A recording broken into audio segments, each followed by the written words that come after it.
Hello friends, welcome to crypto with Suber. നമ്മൾ ഈ വീഡിയോയിൽ ഡിസ്കസ് ചെയ്യുന്നത് എന്താണ് സിമെട്രിക് എൻക്രിപ്ഷൻ, എന്താണ് അസിമെട്രിക് എൻക്രിപ്ഷൻ എന്നുള്ളതിനെ കുറിച്ചിട്ടാണ്. അതായത് എൻക്രിപ്ഷൻ എന്ന് പറയുന്നത് ഒരു നോർമൽ ഇൻഫർമേഷൻ അല്ലെങ്കിൽ ഒരു നോർമൽ ഡാറ്റനെ എടുത്തിട്ട് അതൊരു വേറൊരു ഒരു ഒരു ഫോർമാറ്റിലോട്ട് മാറ്റുന്നതിനെ കുറിച്ചിട്ടാണ്. അതായത് ഇത് എവിടെയാണ് ഇതിൻ്റെ ഇമ്പോർട്ടൻസ് എന്ന് പറയുമ്പോൾ, രണ്ടാൾക്കാർക്ക് കമ്മ്യൂണിക്കേറ്റ് ചെയ്യണം, പക്ഷെ അവർ ഡിഫറെൻറ്റ് ലൊക്കേഷനിലാണ് എന്നുള്ള സമയത്താണ് ഈ ഒരു എൻക്രിപ്ഷൻ്റെ എന്താ പറയുക സാധ്യത വരുന്നത്, ആവശ്യകത വരുന്നത്. ഫോർ എക്സാമ്പിൾ, ഇപ്പോൾ നമ്മൾ കമ്മ്യൂണിക്കേറ്റ് ചെയ്യേണ്ട രണ്ടാളും മീറ്റ് ചെയ്യുകയാണെന്നുണ്ടെങ്കിൽ, രണ്ടുപേരും നേരിട്ട് കോൺവെർസേഷൻ നടത്തുകയാണെന്നുണ്ടെങ്കിൽ ഈ ഒരു എൻക്രിപ്ഷൻ്റെ ആവശ്യമില്ല, അല്ലേ?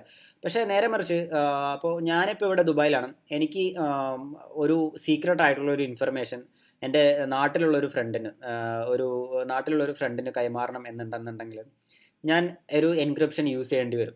സോ അതിനെയാണ് നമ്മൾ വൺ വേ എൻക്രിപ്ഷൻ അല്ലെങ്കിൽ ഒരു സിമെട്രിക് എൻക്രിപ്ഷൻ എന്ന് പറയുന്നത്. നോർമലി നമ്മൾ യൂസ് ചെയ്യുന്ന ഒരു മെത്തേഡാണ് സിമെട്രിക് എൻക്രിപ്ഷൻ എന്ന് പറയുന്നത്. ഫോർ എക്സാമ്പിൾ, സോ എൻ്റെ ഒരു PDF ഡോക്യുമെൻ്റ് ഉണ്ട്. സോ ആ ഡോക്യുമെൻ്റ് എനിക്ക് നാട്ടിലുള്ള എൻ്റെ ഒരു ഫ്രണ്ടിന് ഇമെയിൽ വഴിയോ ഇൻ്റർനെറ്റ് വഴിയോ എനിക്ക് അയക്കണം എന്നുണ്ടെന്നുണ്ടെങ്കിൽ, അത് നോർമലി ഞാൻ അയച്ചു കഴിഞ്ഞു പറഞ്ഞാൽ, വിത്തൗട്ട് എൻക്രിപ്ഷൻ അയച്ചു കഴിഞ്ഞു പറഞ്ഞാൽ, ഇൻ കേസ് അത് വേറൊരാളുടെ കയ്യിൽ കിട്ടി കഴിഞ്ഞു പറഞ്ഞാൽ അത് ഈസി ആയിട്ട് അത് വായിക്കാനും അതിലുള്ള ആ സീക്രട്ട് ലീക്ക് ആവാനും ചാൻസ് ഉണ്ട്, അല്ലേ? സോ നോർമലി ഞാൻ എന്താ ചെയ്യാം, ഈ ഒരു PDF-നെ ഞാൻ ലോക്ക് ചെയ്യുന്നു. സോ ഇവിടെ നടക്കുന്ന ഒരു സീക്രട്ട് കീ വെച്ചിട്ട് ഈ ഏതാണോ ഈ ടെക്സ്റ്റ്, ആ ടെക്സ്റ്റ് ഞാൻ കംപ്ലീറ്റ്ലി വേറൊരു ഫോർമാറ്റിലോട്ടൊക്കെ മാറ്റിയിട്ട് ഞാൻ ഈ പറഞ്ഞ പുള്ളിക്കാരന് സെൻഡ് ചെയ്യുന്നു. സോ നമ്മൾ ഒരു സീക്രട്ട് കീ വെച്ചിട്ടാണ് ഇത് എൻക്രിപ്റ്റ് ചെയ്യുന്നത്. സോ ആ എൻക്രിപ്റ്റ് ചെയ്ത ടെക്സ്റ്റ്, വേറൊരു ഫോർമാറ്റിലുള്ള ടെക്സ്റ്റ് ഞാൻ ഇൻ്റർനെറ്റിലോ മെയിലിലൂടെയോ ഞാൻ ഈ പുള്ളിക്ക് സെൻഡ് ചെയ്ത് കൊടുക്കുന്നു.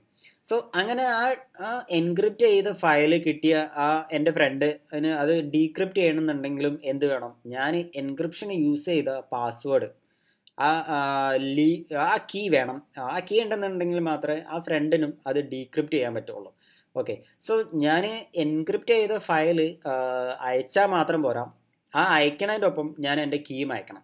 ഒന്നില്ലെങ്കിൽ അത് വേറൊരു മോഡ് ഓഫ് വേയിലൂടെ ഞാനത് ആ കീ അങ്ങോട്ട് അയച്ചു കൊടുക്കണം, അല്ലെങ്കിൽ ഇതിൻ്റെ കൂടെ തന്നെ അയച്ചു കൊടുക്കണം. എന്നിരുന്നാലും ഈ കീ കിട്ടിയാൽ, ആ കീ ആർക്ക് കിട്ടിയാലും ആ ഡോക്യുമെൻറ്റിനുള്ള ആക്സസ് കിട്ടിയെന്നാണ് അതിൻ്റെ അർത്ഥം.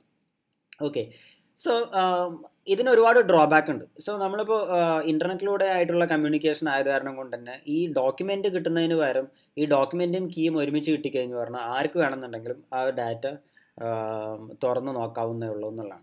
സോ അവിടെയാണ് അസിമെട്രിക് എൻക്രിപ്ഷൻ്റെ ഇമ്പോർട്ടൻസ് വരുന്നത്. സോ ഈ ഒരു അസിമെട്രിക് എൻക്രിപ്ഷൻ, ഈ ഒരു പബ്ലിക് കീ എൻക്രിപ്ഷൻ ആണ് ബിറ്റ്കോയിൻ്റെ ട്രാൻസാക്ഷനും വേണ്ടി യൂസ് ചെയ്യുന്ന ഒരു എൻക്രിപ്ഷൻ മെത്തേഡ് എന്ന് പറയുന്നത്. അസിമെട്രിക് എൻക്രിപ്ഷനിൽ ഒരു കീക്ക് പകരം ഒരു പെയർ ഓഫ് കീ ആണ് യൂസ് ചെയ്യുന്നത്. ഓക്കെ, സോ എല്ലാവർക്കും ഒരു പെയർ ഓഫ് കീ ഉണ്ടാവും. ഫോർ എക്സാമ്പിൾ, എനിക്ക് ഒരു പബ്ലിക് കീ ഉണ്ട്, ഒരു പ്രൈവറ്റ് കീ ഉണ്ട്. ഇതേപോലെ നാട്ടിലുള്ള എൻ്റെ ഫ്രണ്ടിന് ഒരു പബ്ലിക് കീ ഉണ്ട്, ഒരു പ്രൈവറ്റ് കീ ഉണ്ട്. സോ ഇവിടെ ഞാൻ ചെയ്യുന്നത് എന്താണെന്ന് വെച്ച് പറഞ്ഞാൽ, ഇത് എങ്ങനെയാണ് എൻക്രിപ്റ്റ് ചെയ്യുന്നതെന്ന് വെച്ച് പറഞ്ഞാൽ, പുള്ളിക്കാരുടെ പബ്ലിക് കീ ഞാൻ എടുക്കുന്നു. എന്നിട്ട് എനിക്ക് എന്താണോ എൻക്രിപ്റ്റ് ചെയ്യേണ്ടി, എൻ്റെ ഡാറ്റ എന്താണോ എൻക്രിപ്റ്റ് ചെയ്യേണ്ടി, അത് ഞാൻ ഈ പബ്ലിക് കീയോട് വെച്ചിട്ട് എൻക്രിപ്റ്റ് ചെയ്തതിന് ശേഷം ആ എൻക്രിപ്റ്റ് ചെയ്ത ഫയൽ എനിക്ക് പുള്ളിക്കാരനക്ക് സെൻഡ് ചെയ്ത് കൊടുക്കാൻ പറ്റും. ഓക്കെ, സോ അങ്ങനെ ഇൻ്റർനെറ്റിൽ കൂടെ ഈ ട്രാൻസ്ഫർ ചെയ്യുന്ന ഫയൽ, ഈ പബ്ലിക് കീ വെച്ച് എൻക്രിപ്റ്റ് ചെയ്ത ഫയൽ, ഇത് വേറെ ആരുടെ കയ്യിൽ കിട്ടിയാലും ഇത് ഡീക്രിപ്റ്റ് ചെയ്യാൻ പറ്റില്ല. എക്സെപ്റ്റ് ആ പബ്ലിക് കീയുടെ വേറെ ഒരു പെയർ ആയിട്ടുള്ള പ്രൈവറ്റ് കീ കയ്യിലുള്ള ആൾക്ക് മാത്രമേ ഇത് ഡീക്രിപ്റ്റ് ചെയ്യാൻ പറ്റുള്ളൂ. ഓക്കെ, സോ ഞാനാണ് ഈ ഒരു ഡോക്യുമെൻ്റ്, ഈ ഒരു ഫയൽ എൻക്രിപ്റ്റ് ചെയ്ത് അയക്കുന്നത്. എനിക്ക് എൻക്രിപ്റ്റ് ചെയ്യാൻ പറ്റും. ഞാൻ അയക്കേണ്ട ആളുടെ പബ്ലിക് കീ എൻ്റെ കയ്യിലുണ്ടെന്നുണ്ടെങ്കിലും എനിക്കത് എൻക്രിപ്റ്റ് ചെയ്തിട്ട് അയക്കാൻ പറ്റും. പക്ഷേ എൻക്രിപ്റ്റ് ചെയ്ത ഫയൽ എനിക്ക് പോലും ഡീക്രിപ്റ്റ് ചെയ്യാൻ പറ്റില്ല എന്നുള്ളതാണ് ഇതിൻ്റെ ഒരു പ്രത്യേകത.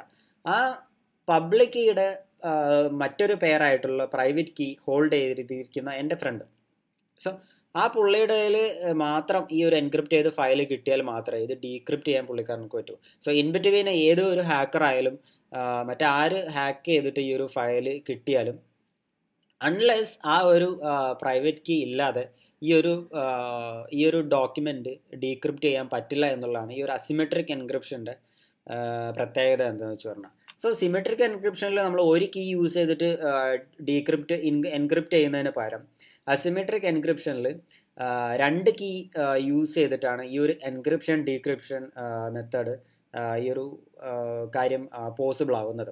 അത് കാരണം കൊണ്ട് തന്നെയാണ് ബിറ്റ് കോയിനിലെ ഒരു ട്രാൻസാക്ഷൻ നമ്മളൊരു ട്രാൻസാക്ഷൻ ബിറ്റ് കോയിൻ നെറ്റ്വർക്കിലോട്ട് ബ്രോഡ്കാസ്റ്റ് ചെയ്യുന്ന സമയത്ത് അത് ഹാക്ക് ചെയ്യപ്പെടാനുള്ള സാധ്യത നിയർലി ഇമ്പോസിബിൾ ആണെന്ന് പറയുന്നത് കാരണം കൊണ്ടാണ്.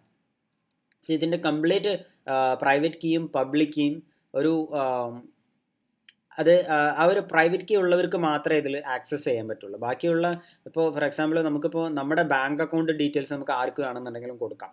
പക്ഷേ ആ ബാങ്ക് അക്കൗണ്ടിലോട്ട് ആർക്ക് വേണമെന്നുണ്ടെങ്കിൽ ഫണ്ട് ചെയ്യാം. പക്ഷെ അത് ആക്സസ് ചെയ്യണമെന്നുണ്ടെങ്കിൽ എന്താ പറയുക, ബാങ്ക് ഇഷ്യൂ ചെയ്യുന്ന നെറ്റ് ബാങ്കിൻ്റെ പാസ്വേഡോ ATMൻ്റെ പാസ്വേഡോ ഉണ്ടെങ്കിൽ മാത്രമേ ചെയ്യാൻ പറ്റുള്ളൂ. സോ ബാങ്കിൻ്റെ കേസിൽ അത് ഇഷ്യൂ ചെയ്യുന്നതും ബാങ്ക് അക്കൗണ്ട് ഇഷ്യൂ ചെയ്യുന്നതും അല്ലെങ്കിൽ അതിൻ്റെ ക്രെഡിറ്റ് കാർഡിൻ്റെ ഡീറ്റെയിൽസ് ഇഷ്യൂ ചെയ്യുന്നത് എല്ലാം ബാങ്ക് ആയത് കാരണം കൂടെ ഒരു സെൻട്രലൈസ്ഡ് വേ ഓഫ് എൻക്രിപ്ഷൻ ആണെന്ന് പറയാം. പക്ഷേ ബിറ്റ് കോയിൻ്റെ കേസിൽ ഇത് രണ്ടും നമ്മളാണ് ക്രിയേറ്റ് ചെയ്യുന്നത്. സോ ഇപ്പോൾ നമുക്ക് വേണ്ട ഒരു വാലറ്റ് പ്രൈവറ്റ് കീ ആയാലും പബ്ലിക് കീ ആയാലും നമ്മളാണ് ജനറേറ്റ് ചെയ്യുന്നത്. സോ നമ്മൾ ജനറേറ്റ് ചെയ്ത ഒരു കീ പെയർ എന്ന് പറയുന്നത് ആ കീ പെയറിൻ്റെ പബ്ലിക് കീ നമുക്ക് എവിടെ വേണമെന്നുണ്ടെങ്കിലും കൊടുക്കാം. അതിലോട്ട് നമുക്ക് ബിറ്റ് കോയിൻ ആർക്ക് വേണമെന്നുണ്ടെങ്കിലും സെൻഡ് ചെയ്യാൻ പറ്റും.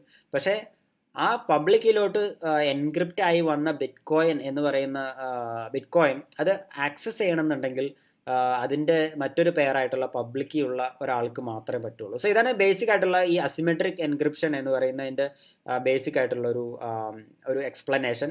സോ എല്ലാവർക്കും ഇൻഫർമേറ്റീവ് ആണ് അല്ലെങ്കിൽ മനസ്സിലായെന്ന് വിചാരിക്കുന്നു. നിങ്ങളുടെ ഡൗട്ടുകളും കാര്യങ്ങളെല്ലാം കമൻറ്റിൽ എഴുതുക. അടുത്തൊരു വീഡിയോ ആയിട്ട് വരുന്നതായിരിക്കും. ബൈ.